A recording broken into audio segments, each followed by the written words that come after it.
नमस्कार, मार्केट के पंचनामा में आप सभी का स्वागत है। मैं हूं सुमित और भारतीय बाजारों के लिए आज का दिन थोड़ा सा कमजोर देखने को मिला, जबकि मार्केट्स में एक सेल ऑफ रहा और वो सेल ऑफ सेकंड हाफ में एक्सटेंड होता हुआ गया और दिन के निचले स्तरों के करीब ही मार्केट्स बंद होते हुए दिखाई पड़े। मेजरली मिड आज काफी ज्यादा सेल ऑफ रहा। 3-3.5% के आसपास mid cap small cap indices नीचे गए। रादर सभी इंडेसेस आज लाल निशान में थे और जो अब तक काफी एग्रेसिवली परफॉर्म कर रहे थे, चाहे फार्मा हो, बैंकिंग हो, ऑटो हो, रियल स्टेट हो, टेलीकॉम हो, वहां पर आज तेज बिकवाली आज के सत्र में आते हुए दिखाई पड़ी। तो वहां पर मेजर सेल ऑफ रहा और रादर सभी इंडेसेस आज लाल निशान में रहे। मेटल और रियल्टी आज ज्यादा लीड करता हुआ दिखाई पड़ा। तो चलिए समय का ज्यादा खराब नहीं करते हैं और सवाल शुरू करते हैं। जो हमारे में दो आईपीओस क्रूशियल हैं। पहला जो आईपीओ है वो एंजल स्टॉक ब्रोकिंग का है, केमकॉन का है, और साथ ही साथ जो तीसरा आईपीओ वो कैम्स का है। आईपीओस में सो फार तो सब्सक्रिप्शन की रेटिंग ही आ रही है तमाम ब्रोकर्स की तरफ से और आप यहां पर दाव लगाकर चल सकते हैं। मेजर ब्रोकर्स यहां ये मान रहे हैं कि आप सब्सक्राइब करके चल सकते हैं इन आईपीओस के अंदर। सब्सक्राइब की जिसका आईपीओ कल खुलने वाला है वहां पर भी ब्रोकर्स की यही राय है कि आप यहां पर खरीदारी करके चल सकते हैं। इसके अलावा एक सवाल अभय प्रभु का भी आया है। सवाल है भारती एयरटेल को लेकर, क्या किया जाए इस स्टॉक में। अभय जी देखिए, भारती एयरटेल आज काफी ज्यादा बिकवाली यहां पर देखने को मिली है। एक हैवी सेल ऑफ रहा है और सेल ऑफ में अगर आप लंबी अवधि के निवेशक हैं तो आप जरूर बने रह सकते हैं, कोई दिक्कत नहीं है। छोटी अवधि के निवेशक हैं तो हाँ, एक बार को थोड़ा आपके लिए कंसर्न जरूर रह सकता है। लेकिन जिस तरह का मूव आता हुआ दिखाई पड़ा है भारती में, जिस तरह गिरावट आई है, जाहिर सी बात है कुछ समय में शॉर्ट कवरिंग भी आएगी। तो आप पैनिक ना करें। मीडियम टू लॉन्ग टर्म है तो आप बने रहिए, निचले स्तरों पर और होल्ड करिए, कोई ऐसी दिक्कत नहीं है। एचयूएल 20 साल के लिए राजेश श्योकन साहब पूछ रहे हैं। राजेश जी, बहुत अच्छा स्टॉक है, बहुत सही नजरिए के साथ आपने इसे ले रखा है, कोई दिक्कत नहीं है। आप बने रहिए, आराम से बने रहिए, और गिरावट आए आप एक्यूमुलेट करिए, डिविडेंड को एंजॉय करिए, और साथ साथ सबसे बड़ी चीज कि इस कंपनी के साथ इसके नंबर सपोर्टिव हैं।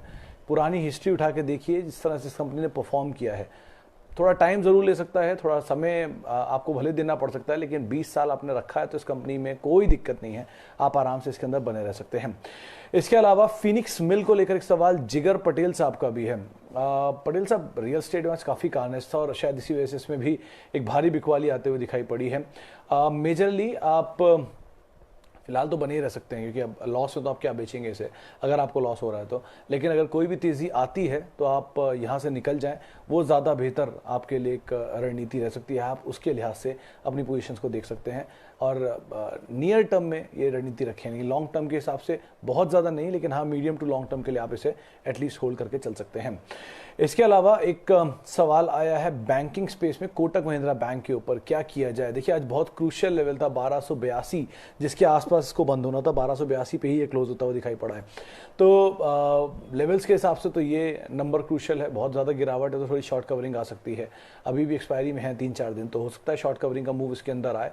नियर टर्म के लिए एटलीस्ट आप तेज़ी एक्सपेक्ट कर सकते हैं। लॉन्गर होराइजन के लिए जाहिर सी बात है कोई प्रॉब्लम नहीं है इस बैंक में। इस तरह के बैंक में आपको हमेशा बनाना चाहिए, लेकिन नियर टर्म में एक प्रेशर शॉर्ट कवरिंग की वजह से, एक पुल बैक शॉर्ट कवरिंग की वजह से शायद आता हुआ दिखाई पड़े, एटलीस्ट नियर टर्म में। इसके अलावा एक सवाल रोज की तरह आईटीसी पे आज फिर है। आईटीसी को लेकर वैसे भी अंडर परफॉर्मेंस और ऊपर से गिरावट की वजह से और अंडर परफॉर्मेंस। खैर, लेकिन इसमें इतना पैनिक जैसी सिचुएशन नहीं है। देखिए, इस कंपनी के साथ एक ही सबसे अच्छी चीज़ है कि अगर आप टाइम देंगे तो ही रिवॉर्ड देंगे, अगर आप टाइम नहीं देंगे तो खास रिवॉर्ड की उम्मीद ना रखें। तो एटलीस्ट आप बने रहें, नज़रिया लंबा रखें और तभी इसमें कुछ रिवॉर्ड की उम्मीद रखें, वरना शॉर्ट टर्म मीडियम टर्म में एटलीस्ट आप इसके ऊपर सिर्फ जोक्स ही सुन सकते हैं और कोई रिवॉर्ड की बहुत ज़्यादा उम्मीद नहीं लगाएं। तो इस तरह से भी आप इसे देख सकते हैं। अच्छा, इसके अलावा एक और सवाल आईपीओ को लेकर ही आया है। रिसेंट आईपीओ में क्या किया जाए। सर देखिए, सब्सक्रिप्शन फिगर आपके स्क्रीन पर आ ही रहे हैं लगातार, जहां पर 3.5 गुना के आसपास सब्सक्राइब हुआ था 3.5 बजे तक केमिकल स्पेस में जो कंपनी है उसका आईपीओ। कैम्स का आईपीओ करीब 60% के आसपास सब्सक्राइब हो चुका है और एंजल्स का आईपीओ कल खुलने वाला है।